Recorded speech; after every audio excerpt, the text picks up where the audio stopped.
Hi అండి, నేను మీ అనిత పూజారి.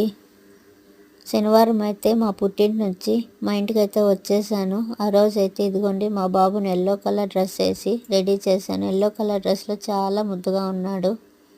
ఇదిగోండి మా ఆయన అయితే కార్ తీసుకొని వచ్చాడు. మా ఊరు నుంచి అయితే బయలుదేరాము. ఇదే అండి నేను పుట్టినూరు ఆత్మకూరు. మా ఊరు నుంచి అయితే బయలుదేరాము. ఇప్పుడు ఇదైతే మా ఊరికి వెళ్ళే దారి. ఇదైతే బండమిందిపల్లి అండి.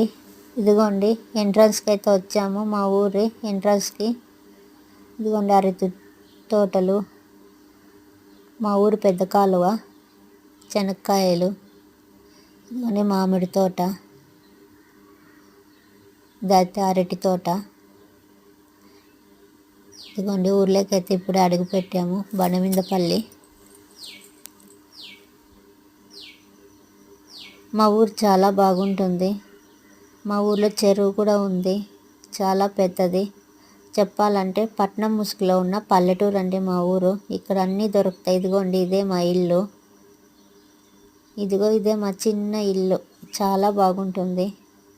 నన్ను వదలడానికైతే మా వదిన వచ్చింది. వాళ్ళ కోసం అయితే వంట అయితే చేస్తున్నాను. పొద్దున వచ్చేదలక మా అత్త అయితే ఆకుకూర పప్పు చేసింది. ఇప్పుడైతే బజ్జీలు వేస్తున్నాను. ఇదిగోండి వేడివేడి బజ్జీలు, అప్పడాలు, అన్నము, పప్పు, ఇదిగోండి మా అత్తమ్మ చేసిన పప్పు, రసము, పెరుగు, పొడి, ఊరగాయ, ఇదిగోండి ఉర్లగడ్డ కూర. ఈరోజు శనివారమై వీళ్ళు నాన్ వెజ్ తినరండి, అందుకే. Okay bye.